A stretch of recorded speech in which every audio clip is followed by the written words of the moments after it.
Morning tubers, it's Faron here and I've got another update on the diorama. I haven't done that much to be honest with you, but what I have done is I've got the Kubelwagon all buggered up.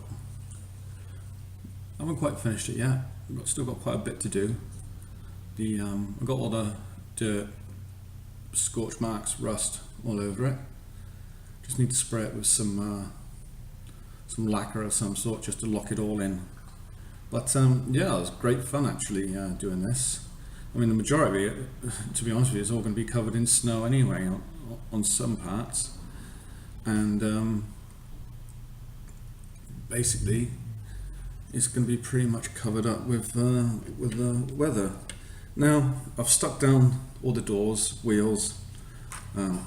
I forgot to weather that, so that's still to be done. Hopefully this weekend I'm going to start painting all these bricks, start weathering the tank, and you know, basically that's it. But then I ordered another Panzer 4, but a later version to this one, which I think might be a lot better suited, given it's got the schwerz and armour skirts around the hull and the turret, and that I wanted to paint it up in a winter camo rather than this one here.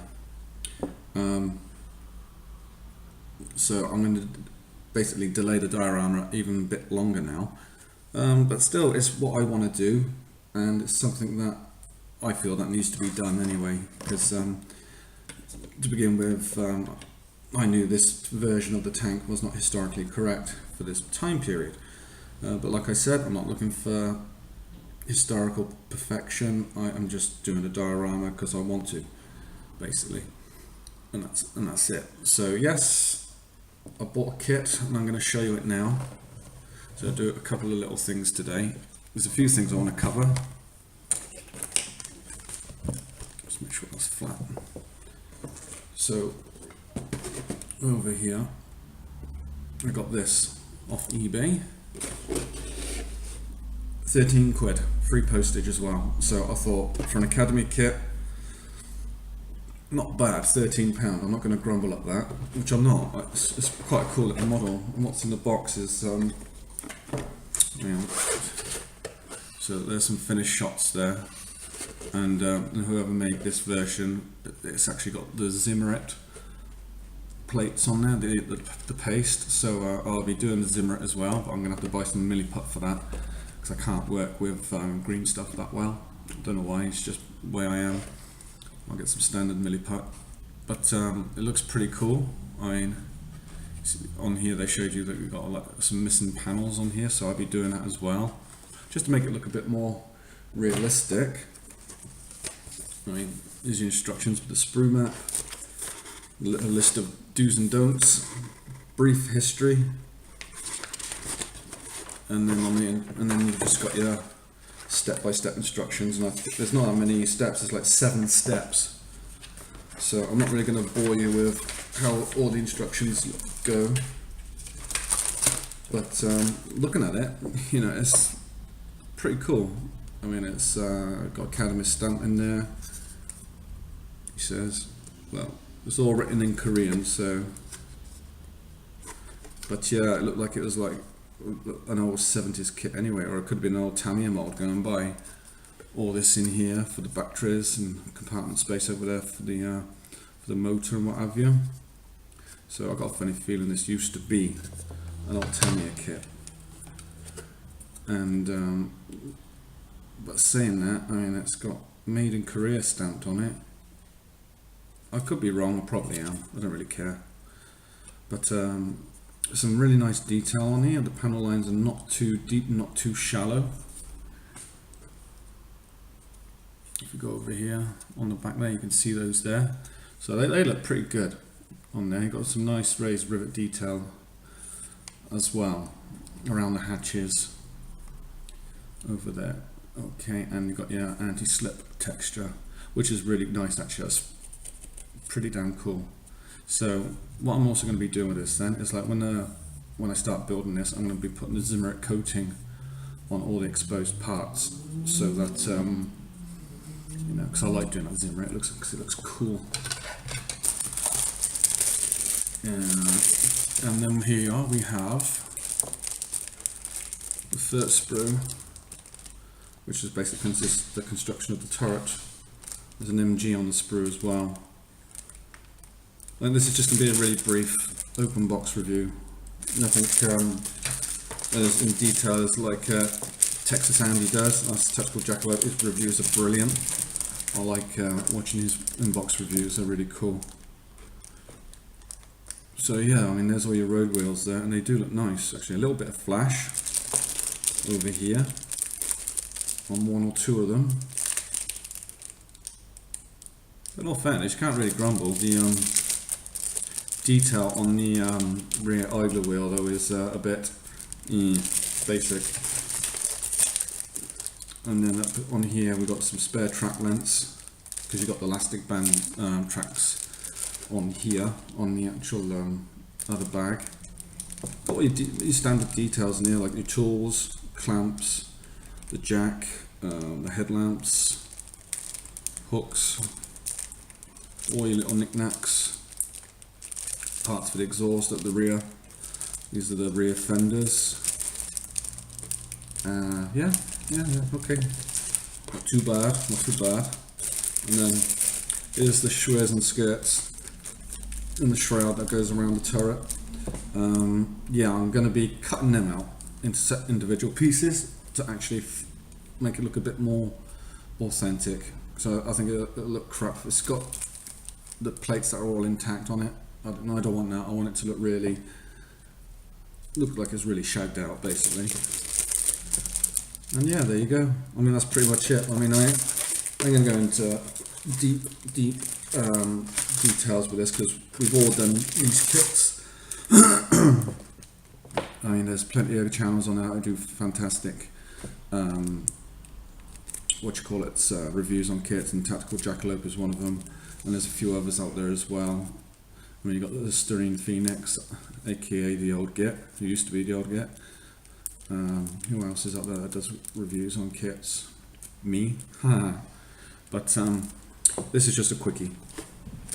And also regarding the Diorama,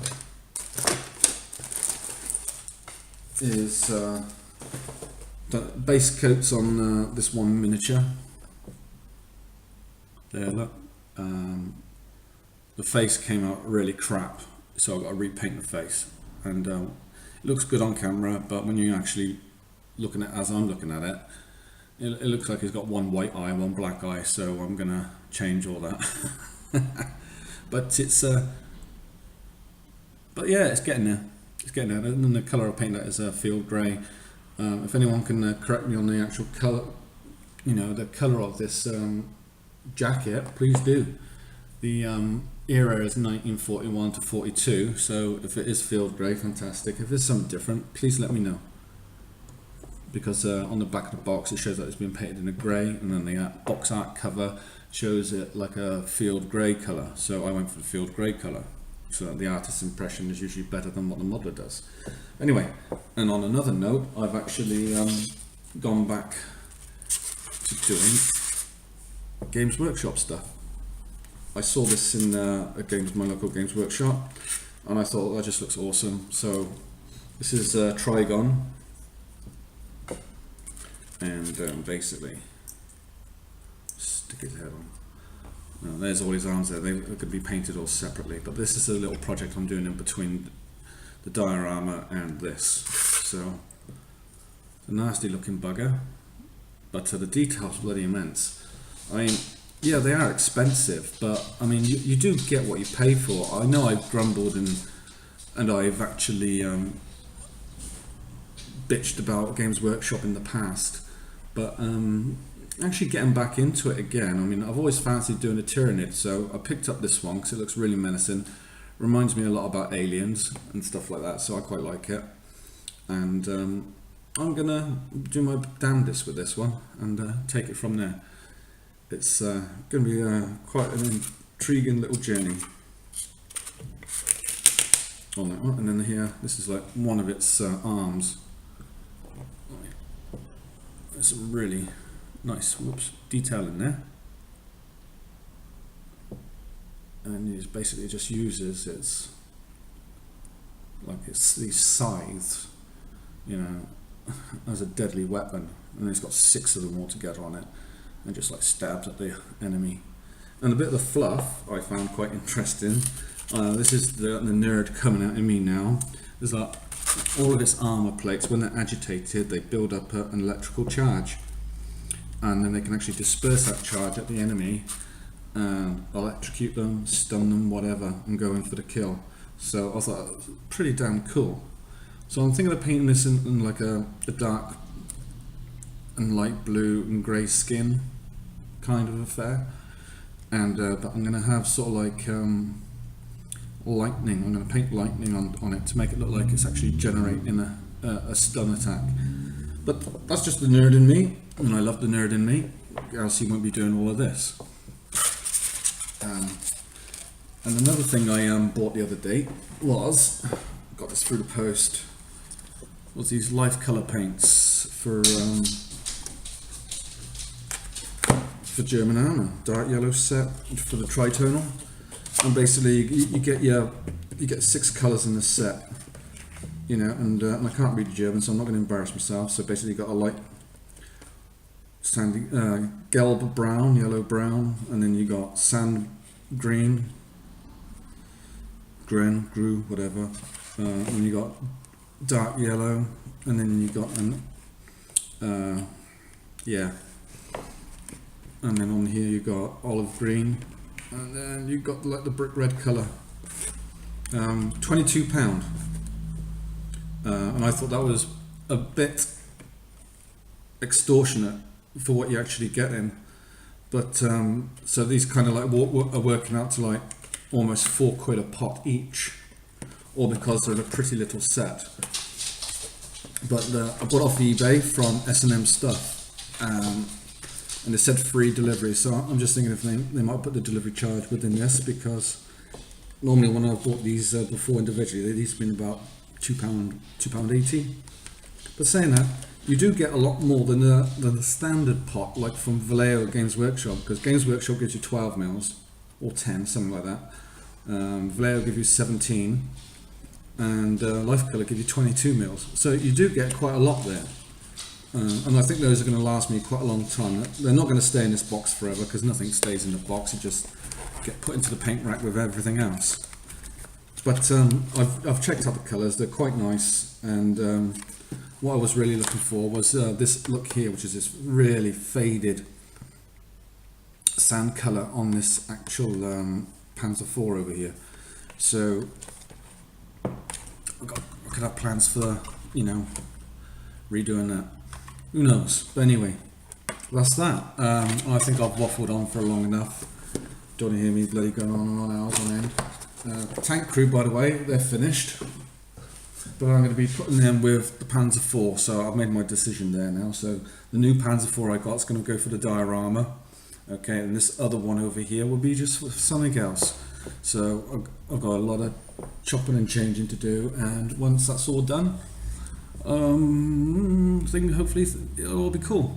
Anyway, thank you very much for watching, and please remember to like, share, comment and subscribe. Your support is really appreciated, and I'd like to just thank everybody who's commented on the last video. I wasn't expecting that many comments, but thank you so much, and thank you to my new subscribers as well. And I appreciate the support, like I said, and let's get cracking on, build some models, and you know, let's enjoy our life and let's have fun. All right, all the best everyone. Build something and be happy. Bye for now.